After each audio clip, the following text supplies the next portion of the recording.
Hey team, wanted to make a quick video. I just finished the Melania Trump autobiography. I picked it up, I read Becoming by Michelle Obama, and I really enjoyed it. So this one was kind of um, in a similar style. I thought that it was definitely worth reading, definitely a completely different voice from Michelle Obama. But it did say that there were a lot of comparable value systems there, um, and so I did pick it up. I think it was worth reading. Um, the tone was very different. It was definitely a professional, and so arguably less humanistic in nature, or maybe less casual in nature, perhaps not humanistic or so that can be argued, that verbiage can definitely be argued, um, but um, it was definitely worth reading. I feel like it had some good insight. It talked about how they met, the beginning of Melania's relationship with Donald Trump, talked about their child and her life before Donald Trump as a model in Europe, and when she moved to the United States, when she became a citizen. So lots of things like that. It talked about her responsibilities as First Lady. Obviously, there is a learning curve.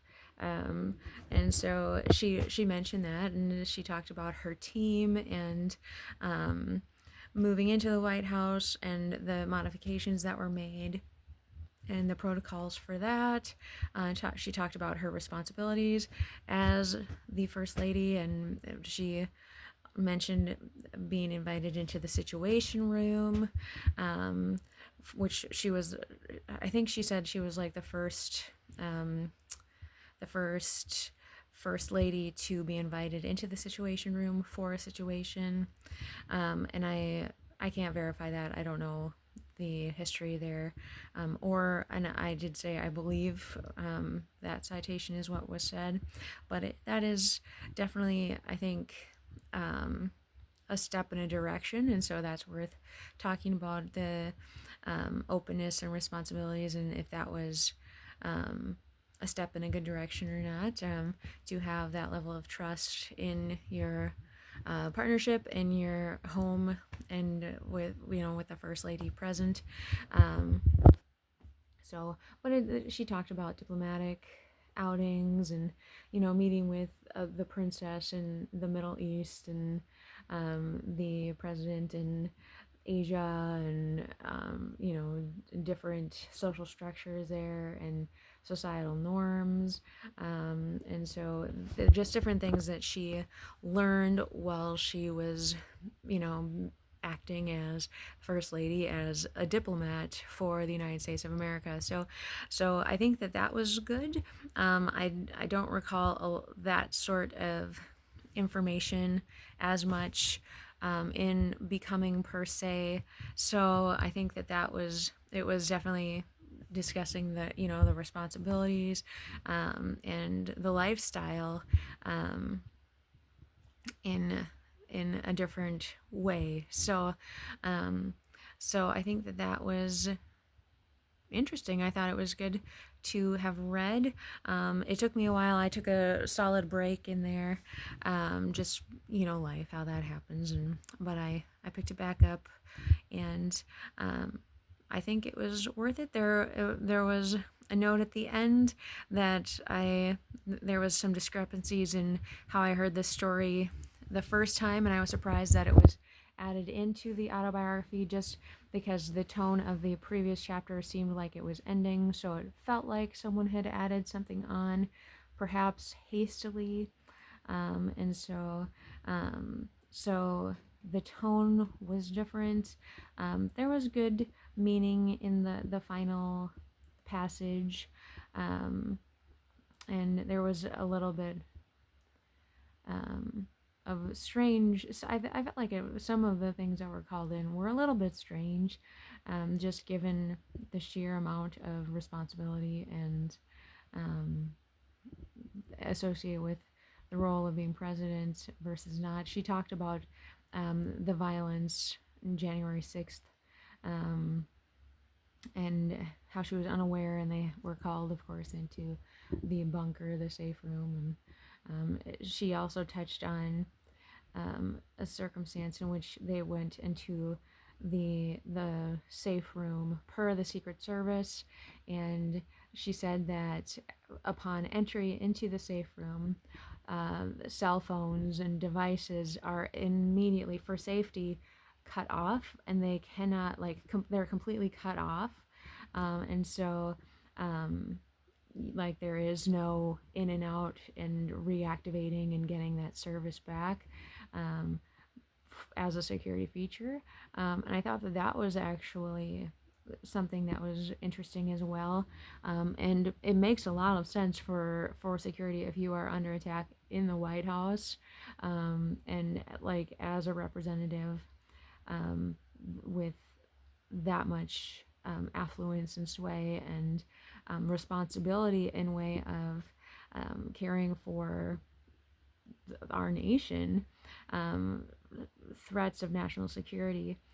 It is good to know that, like, drastic measures are taken to keep that information safe and to keep us safe, essentially, and to keep them safe too, of course. So we want everyone to be safe and responsible, of course,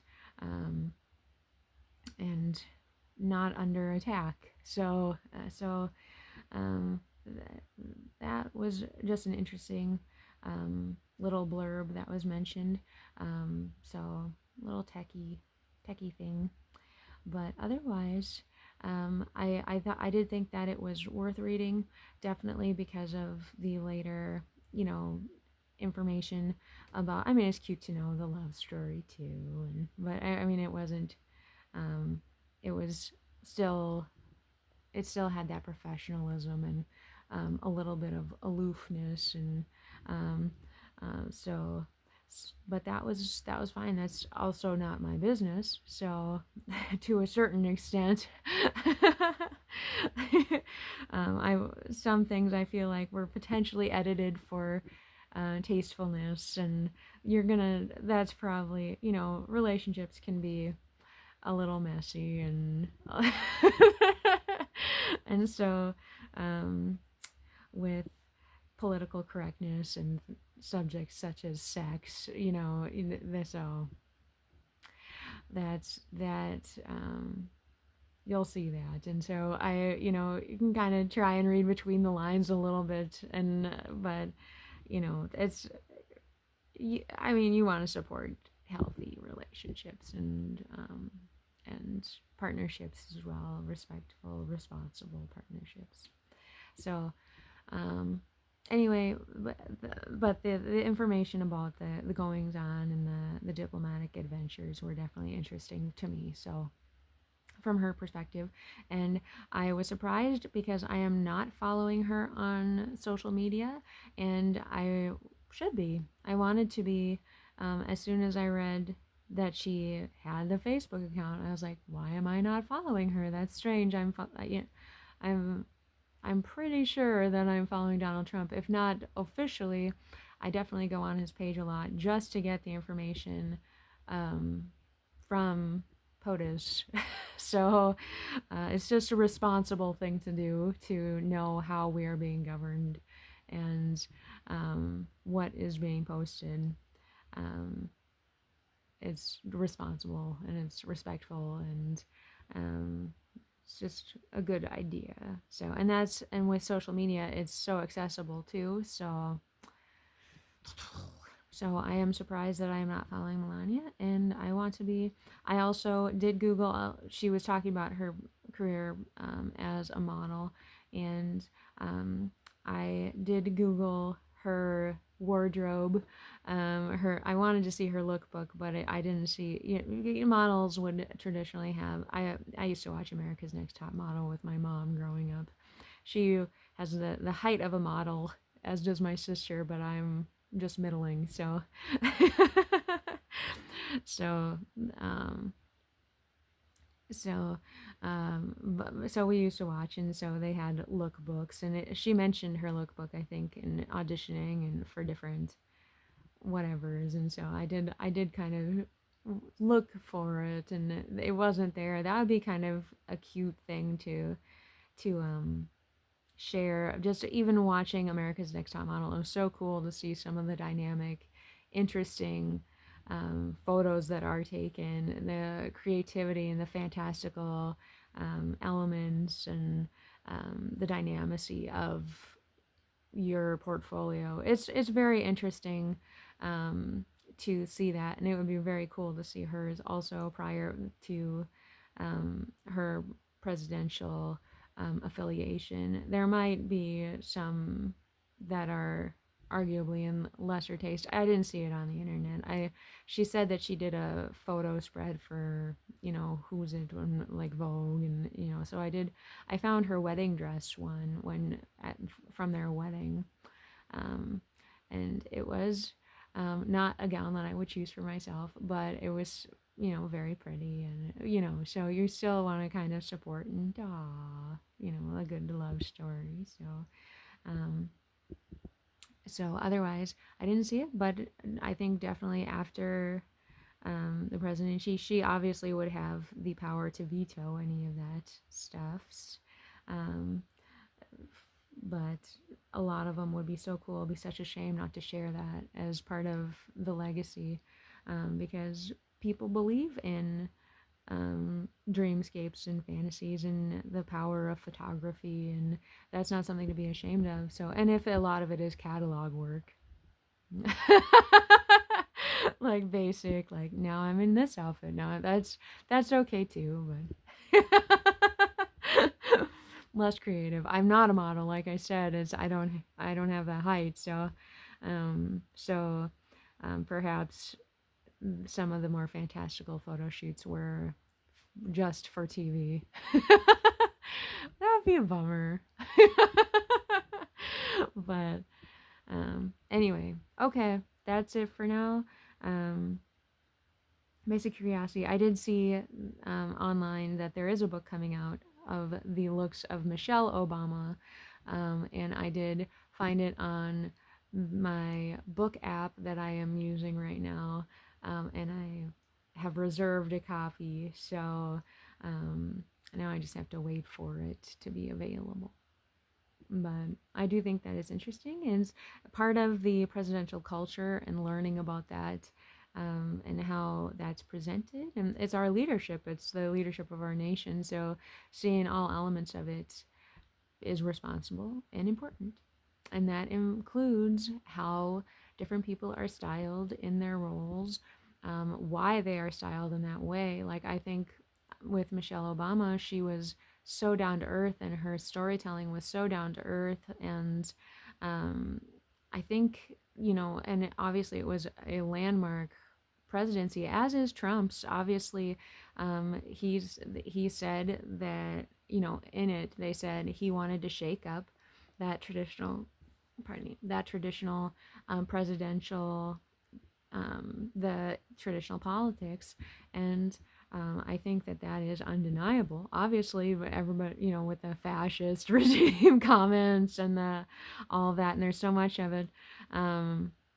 But if we needed reform, that someone did have to do it, and you can't be complacent about that. And I think everyone would argue that engagement, it has been lacking. Lack of voters is a concern, and so we want to ensure that democracy still exists, and that people do have a say in governance.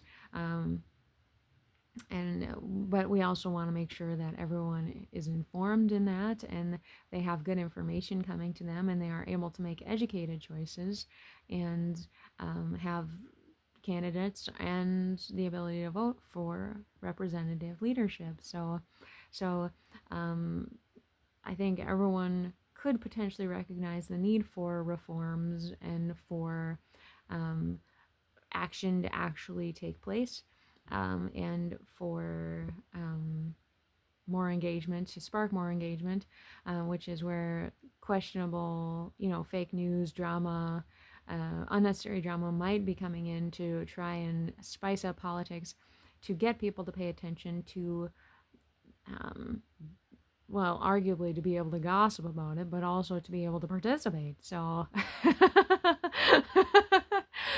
they're playing on humans' basic desire to, have something to talk about, something interesting to talk about. And it's more engaging or more interesting if it's something that's important or something that they can do something about, and um, or that's applicable to their lives, or whatever. So but the main point is that people do engage, and that we get reform where it's needed, and that our political system does work for all of us, and it is and remains ethical and responsible and sustainable. So anyway, but it is interesting. It's worth studying to see. And I do believe that Michelle Obama was styled to be relatable to Black peoples and to young Black peoples. And I think that that's definitely for good. So I did, the cover of the book, she looked to be wearing this beautiful, beautiful princess gown, where Melania, just looking up photos of Melania, it was definitely Jackie O, very classically elegant. And so it was very chic, and it's a completely different style, but it's beautiful. So it's professional, and so I think that style comes into play. I think it came into play with Hillary's run against Trump initially, and I actually do recall there being criticism, and that's one thing, that it shouldn't really play a large role in your leadership and in international relations, but it also does say something about the control that you have over how you're presenting yourself, and how you want to be perceived. And um, so it does factor in. I think that it does. How do you want to be perceived, and what are you wearing? And so that is perhaps an unconscious or a subconscious thing that is thought about, but it does factor into, and I read about this. I was doing research, and it said people have an impression of you and about you after 90 seconds. So if they didn't have any associated thought processes based on her husband's presidency, there was drama, of course, with the scandal of his having an affair in the White House, and she did not ask for a divorce, and so there was that level of attention, and there could be judgments on her character there as well. Obviously, he was later, at least, if not, I was too young to actually internalize kind of what happened during his actual presidency. I know that he was a large driving force in environmentalism, which I 100% approve of. And so in that regard, of course, and I've also heard that in Europe, if politicians aren't having affairs or aren't, sexually active, then they have less street cred. It's so normal. And that was from my French teacher, which is, she also said that Americans have been known to be prudish in those things, versus on an international scale. And then you can see that in males of the sex drive, and that Trump had his sex scandals, and that he was still elected twice. So shows his masculinity. It shows his virility. That he is not prude. That he it could, hearken to politics, or to politics, but also to Darwin, survival of the fittest, and um, some, and it harkens to power, which it might not normally be associated with his character or with his particular looks or what have you, but and those things don't really necessarily have to do with looks either, um, but just things you can start to like science and kind of dive deeper into these subconscious um, things, and that what shapes leadership, what shapes power, and what can be ignored and what needs to be addressed. So, and sometimes that is how you dress, and you know those things. So, blah. Except we don't know how much of that, with Hillary Clinton, obviously. She said one thing that kind of ticked me off. She insulted, and that it actually became a phenomenon, like, no, we'll take the high road, and like, but I said, like, we want to take the high road. We want to be good human beings, but you can't just insult however many people of in the population, like, who want to vote for a different candidate. You can't just insult that many people and like just say that they're all base and not being mindful of who they're choosing. Um, that's not a fair assertion. So that did bother me with her. But other than that, our politics did align. I believe in a lot of the humanistic. But that statement did bother me, and I also did not care about how she styled herself, but I still voted for her because I believed in LGBTQ. I believed in um, all that others, all of the other initiatives that she was talking about. So, um, but but she did not win, alas, and here we are now discussing whether or not Trump is a fascist, whether his initiatives are actually to reform governance and to make the world a better place, or if he's staging a coup and he's actively actually persecuting however many Americans, which we can either say is fake news, which from his first election, he does have that acumen of business, and I think that it's all mindfully chosen. And I think I've talked about this before. I think it is a mindful thing where he is trying to be relatable to the common man, but he has a mind to him, and I think that a lot of it is strategized. And so I think that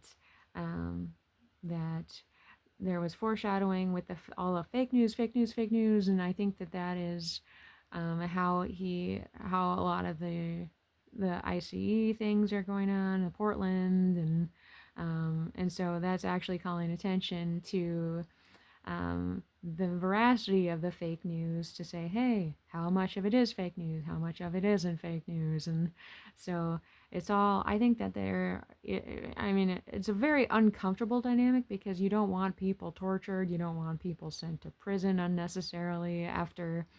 Um, and I do like that they are saying that they are paying for people to go home if they are illegal. I think that that's a great initiative.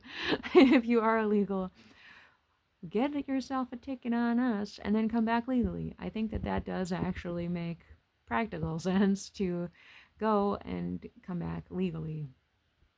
So, and if you do have work and if you are valued, then they can try and get that green card, and it'll be on the up and up from that point. So that's not, um, if you are working, that's, or there are other avenues, other outlets to keep you on the up and up. So, otherwise, this video got way too long, but I enjoyed the book. I felt like it was worth reading, and politics are interesting. There are leadership, there are governance, and it's good to be mindful and conscientious and to study those things.